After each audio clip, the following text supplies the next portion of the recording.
disrumpiendo nutricionalmente hacia una mejor salud.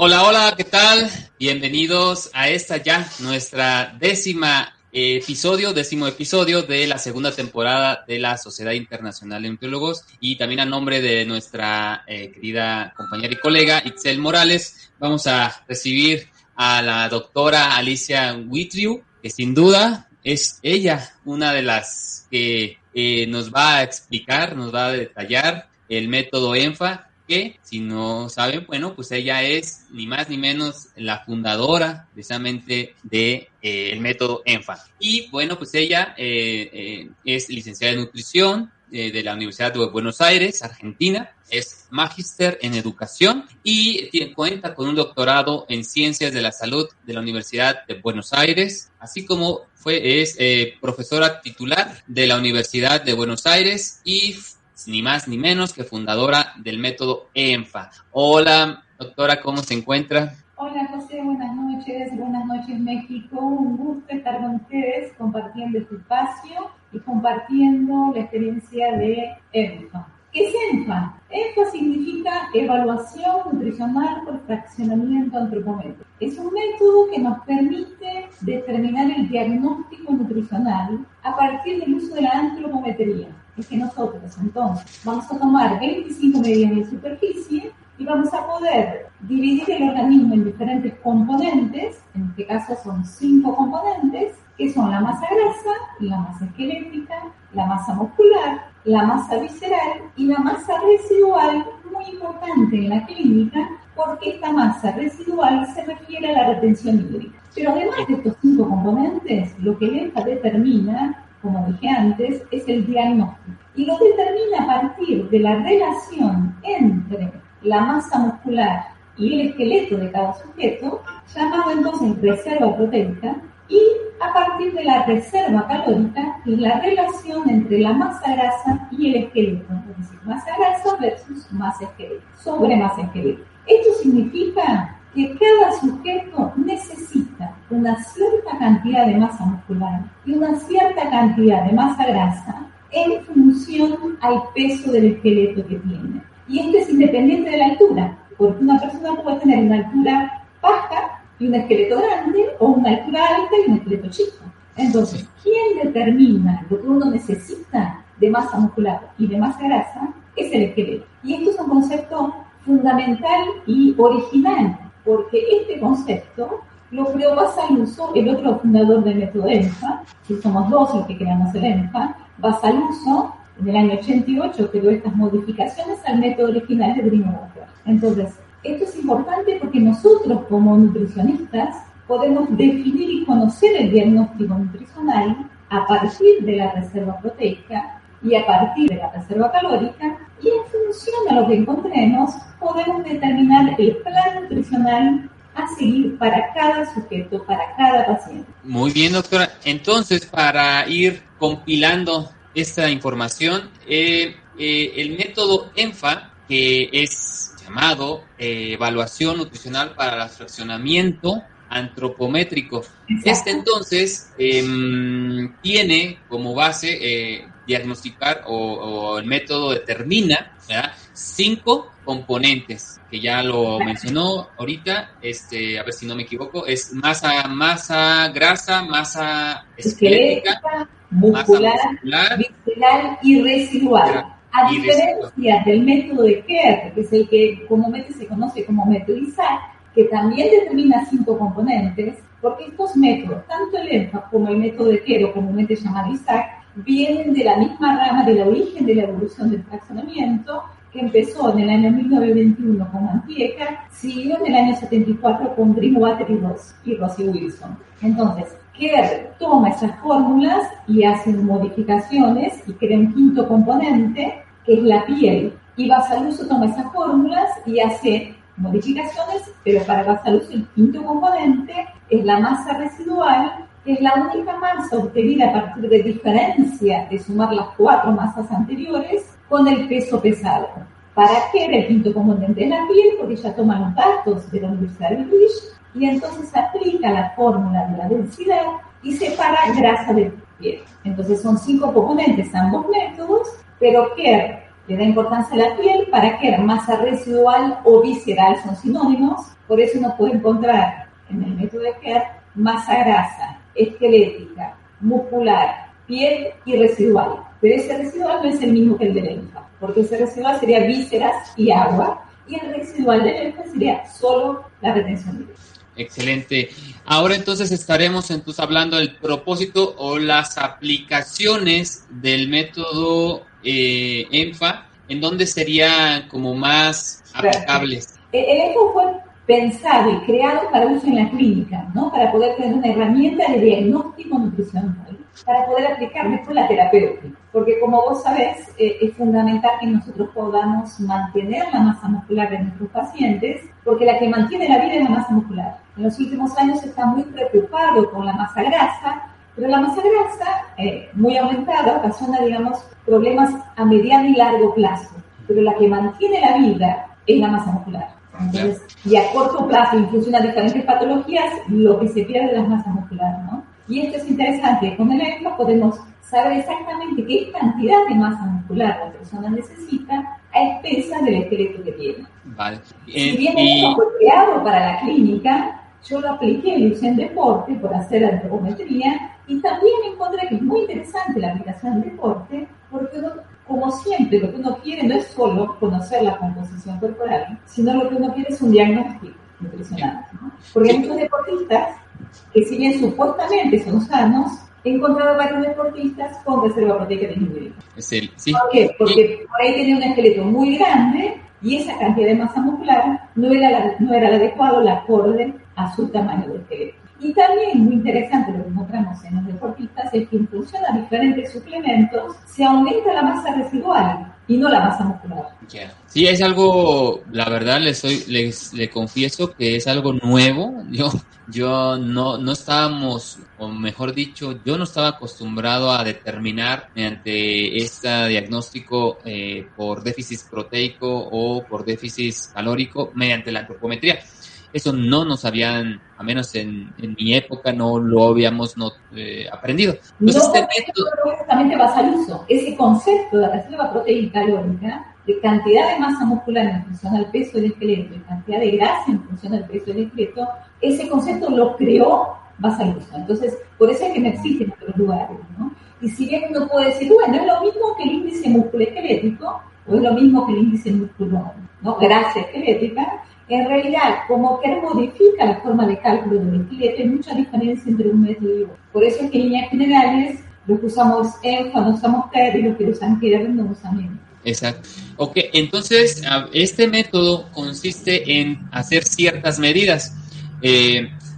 ¿Nos podría un poco hablar de estas medidas, ya sea pliegues, perímetros? Sí. Entonces, son 25 medidas en totales. Los perímetros, ¿cuáles son los perímetros que vamos a usar? Vamos a medir el antebrazo, el bíceps relajado y contraído, perímetro de tórax, abdomen, que no es cintura, perímetro de muslo y de gemelo. En relación a los diámetros que vamos a medir los más llamados diámetros cortos, ¿no? Muñeca, húmero, fémur y tobillo. Los más llamados diámetros largos, porque el diámetro no es largo, lo que es largo es la distancia entre un punto hacia otro. Entonces serían vía craneal, anteroposterior del tórax, biilíaco, vitrocanterio.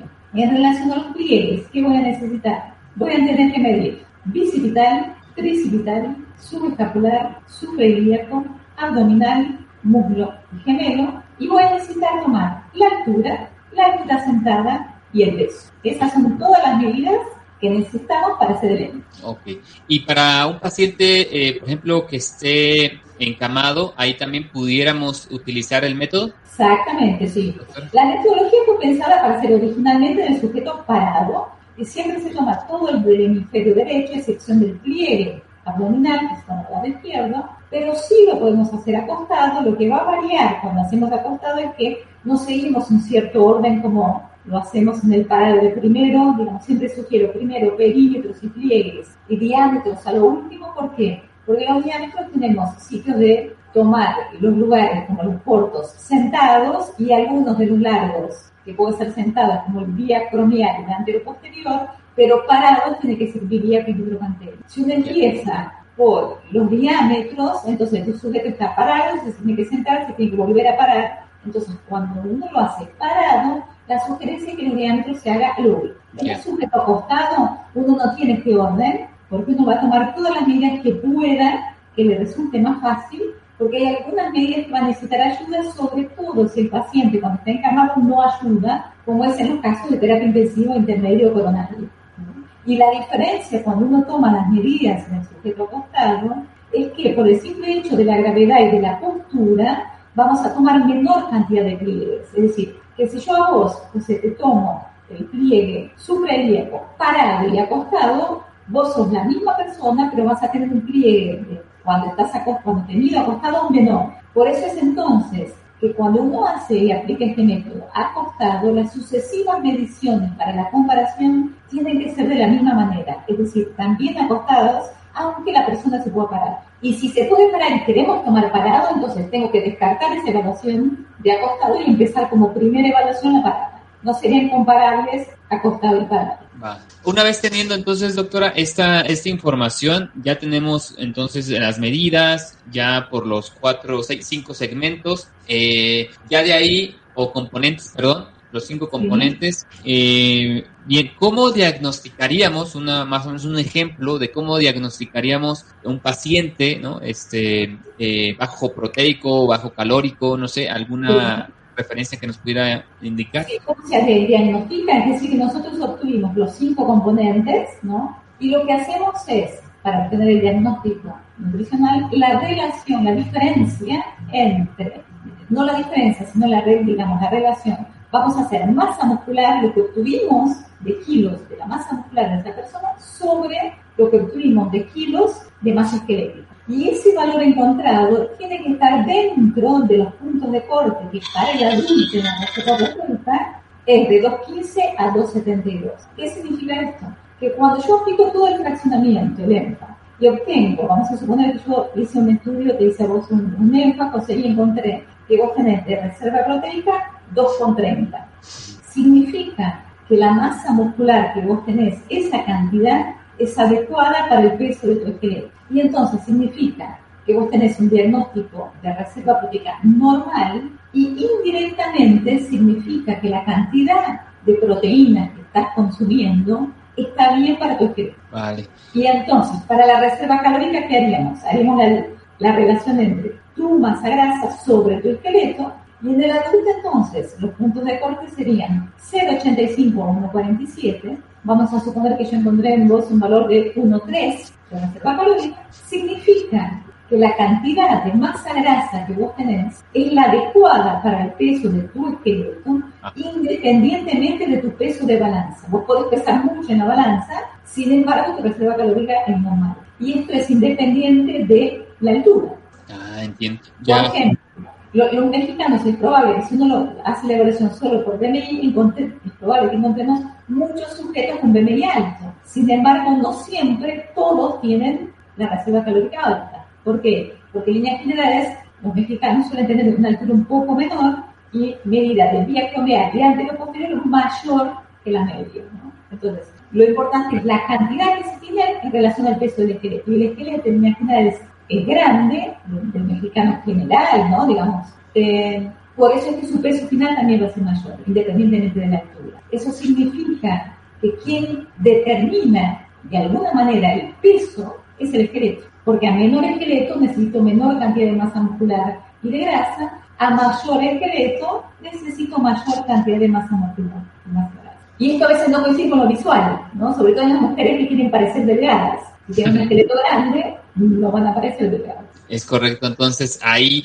este mismo método ENFA nos puede ayudar a un diagnóstico más asertivo, más preciso, más exacto en el tema Es el único método que nos determina diagnóstico. Exacto, que pudiéramos diagnosticar en base a la antropometría, diagnosticar alguna deficiencia o, deficiencia en este caso proteico o calórico, y también nos puede indicar la parte esquelética, el segmento o la masa esquelética, de tal manera que pudiéramos ya ahí establecer, bueno, usted no puede, o sea, no es que no pueda, sino tiene un límite, ¿no? De, entre comillas, masa muscular que puede usted, de masa grasa que usted puede bajar. La masa muscular está supeditada al tamaño del esqueleto. Entonces, si yo tengo un esqueleto muy grande, para tener una reserva proteica normal voy a tener que tener mayor cantidad de masa muscular, y entonces es muy probable que no logre tener una reserva proteica moderadamente aumentada. Porque tendría que tener un valor de absoluto de masa muscular de, por ejemplo, 60, 70 kilos, que es inviable y no es fisiológico. Bien, sí, así y la reserva proteica moderadamente disminuida es sinónimo de desnutrición. Significa que le está faltando masa muscular a esa persona para el esqueleto que tiene, independientemente del peso de balanza. Su peso puede estar bien. ¿Por qué? Porque tiene mucho edema, porque tiene un esqueleto grande, y sin embargo puede ser un desnutrido. Esa es la genialidad del ENFA, ¿no? Que determina la reserva proteica independientemente del peso, ¿no? Y así logra determinar o separar la retención hídrica como un quinto componente diferente, digamos, del otro método. ¿Por qué? Porque es muy importante en la clínica, porque el ENFA fue pensado para la clínica. En el deporte se supone que el sujeto es sano y no debiera tener retención hídrica, ¿no? No debería, pero bueno, y que los sujetos que toman ciertos anabólicos, ciertos suplementos, tienen una retención hídrica aumentada, se parecen a un paciente con asitis, ¿no? Excelente. Entonces, ahora que está mencionando las ciertas comparaciones, ¿qué comparaciones a grandes rasgos, doctora, pudiera ser entre el método CARE que maneja el Isaac y una báscula de bioimpedancia? Entre las tres. ¿Cómo? Entre las tres, ¿cuáles serían las grandes diferencias? Sí. En general, la bioimpedancia lo que va a hacer es calcular la composición corporal por diferencia en la velocidad de conducción de una corriente de bajo voltaje, y eso va por el agua. Y entonces la bioimpedancia es útil en los pacientes hombres porque manejan muy bien, ¿no? el tema de balance hídrico, ¿no? Y tienen muy poca retención de agua, y en los hombres que tienen poca grasa. Ahora, son los menos, porque uno quiere evaluar la mayoría de las personas que tienen más cantidad de masa grasa, más cantidad de masa residual, muchas patologías que van asociadas a la masa residual, que van asociadas a la cantidad de agua, y es por eso que la bioimpedancia o todos estos aparatos no son reproducibles. Por eso es que tienen ciertas condiciones que hay que cuidar el periodo menstrual, o estar en ayunas, o no tomar el vaso de agua. ¿Por qué? Porque eso hace con que varíe el residual. Y si varía el residual, varía la composición corporal. Entonces, el fraccionamiento se desprende de esa desventaja, ¿no? De esa limitación, porque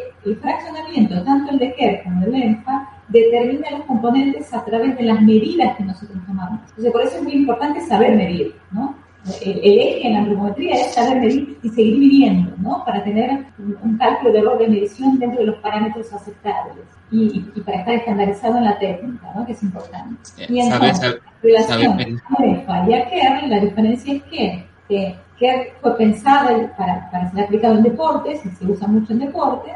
El ENFA fue pensado para uso en la clínica. Entonces, con este pensamiento de aplicabilidad a la clínica para poder determinar un diagnóstico, y en función a eso la terapéutica, es que los componentes son diferentes. El quinto componente de ENFA es la masa residual, muy importante no solo en patología, sino que en la mujer embarazada, por ejemplo, o una mujer hipotiroide o un hombre hipotiroide que aumenta la cantidad de retención de agua. Entonces, el ENFA puede determinar la cantidad de retención de agua y nos ayuda mucho como a abrir el ojo, ¿no? Si tenemos un paciente con mucha cantidad de retención de agua, tenemos que averiguar qué está pasando, ¿no? Y eso es interesante porque hasta incluso eso podemos averiguar por la antropometría, ¿no? Averiguar qué es lo que está pasando, que está ocasionando esa retención de agua. Con el método de Kerr no lo podemos hacer porque el quinto componente para Kerr es la piel, y la piel está en toda la superficie, ¿no?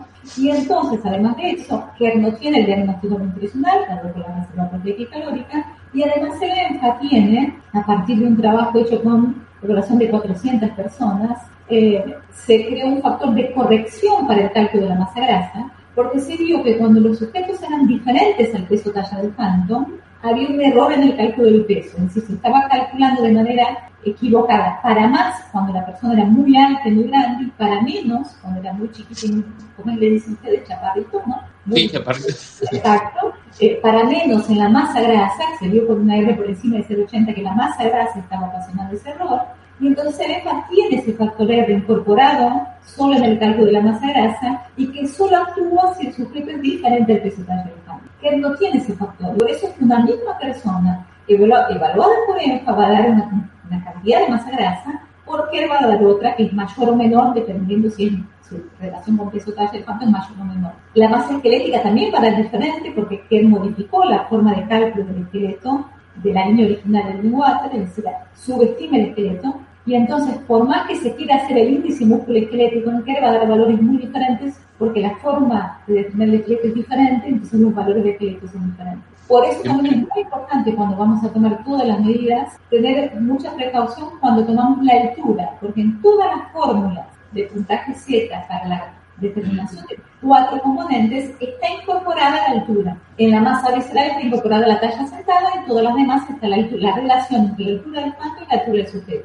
Y entonces, si tomamos mal esa medida, es probable que tengamos errores en cada uno de los componentes, ¿no? Sí, entonces para eso que acaba de mencionar algo muy importante, sobre todo es saber en dónde vas a aplicar esta antropometría en la clínica y que, bueno, ya vemos ahorita que también el método ENFA es utilizado. El deporte es mucho más conocido, Isaac, porque está en todos los lugares del mundo, sí. Y ENFA fue creado en Argentina y lo divulgamos poco, ¿no? Intentamos divulgar, ¿no? Y hacerlo conocer. Digamos que Isaac es mucho más conocido a nivel mundial porque fue pensado en el propósito, ¿no? de deporte. De deporte. Esperemos poco a poco ir tomando terreno. Conocer por todo el mundo la comunidad de ENFA. En la comodidad de ENFA, exacto, muy bien, doctora. Y bueno, ya para ir finalizando esta excelente charla, porque el tiempo es corto para estas pequeñas nutricharlas, ¿algún mensaje que le pudiera dar a los nutricionistas, nutriólogos que quieren incorporar la antropometría en la clínica? Sí, lo que sugiero es que, digamos, para ser un buen antropometrista lo importante es aprender la técnica y seguir midiendo toda la vida. No tiene fin. Uno aprende a medir y sigue midiendo.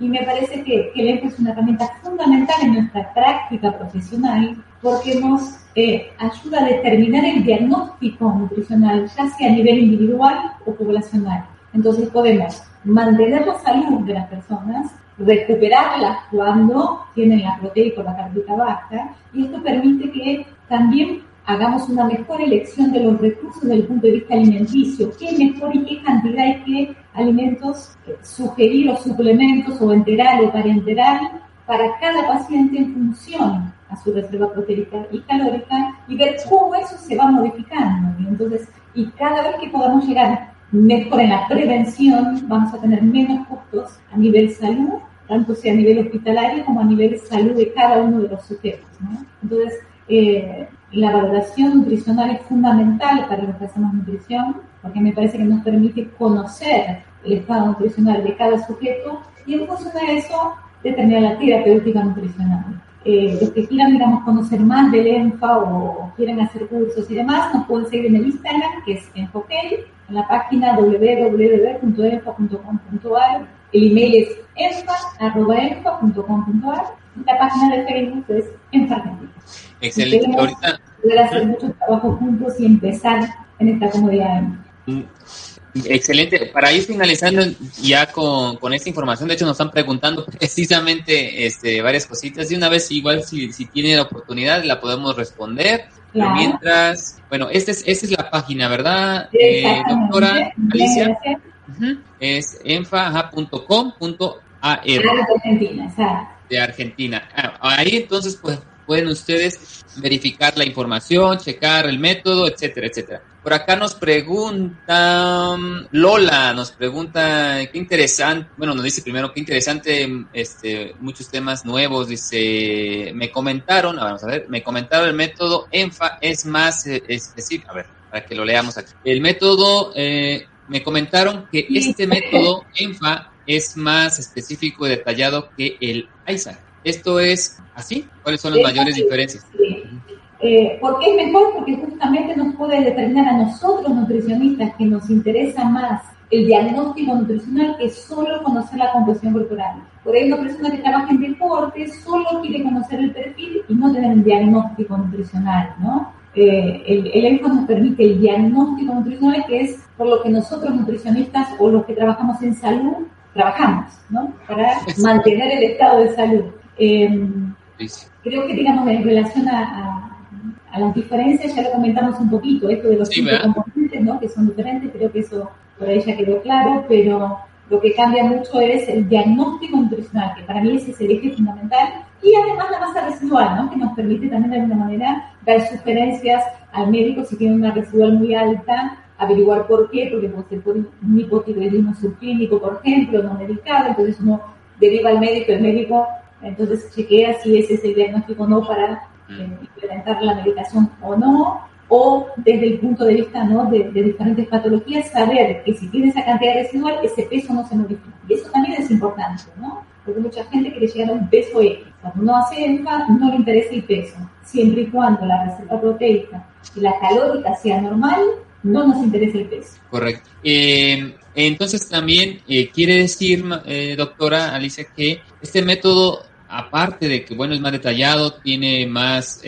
componentes, la diferencia creo que también grande, vamos a recargarlo, es los diagnósticos. El diagnóstico en nutrición, que es lo que ahora sí que por acá... Nos diferencia de otras, exacto. Ok, voy a poner por aquí también el Instagram, que por ahí ya me lo pusieron. Instagram es ENFA OK en el Instagram, y ahí gustan también seguir, ahí va también información. Y bueno, doctora, pues muchas gracias, la verdad fue un honor poder estar con usted en esta NutriCharla, en esta 10ª, y cerrando con broche de oro, también a nombre de la colega Itzel Morales, que es también parte de este programa. Un saludo de mi parte también. Y nos estamos entonces viendo, seguramente la vamos a invitar para otra NutriCharla, un poquito más enfocado a este tema, y entonces estamos al pendiente. Gracias a todos los que nos están escuchando, nos escucharon, nos vieron, por ahí saludos y nos vemos. Bye, bye. Gracias a todos, un saludo grande. Hasta luego.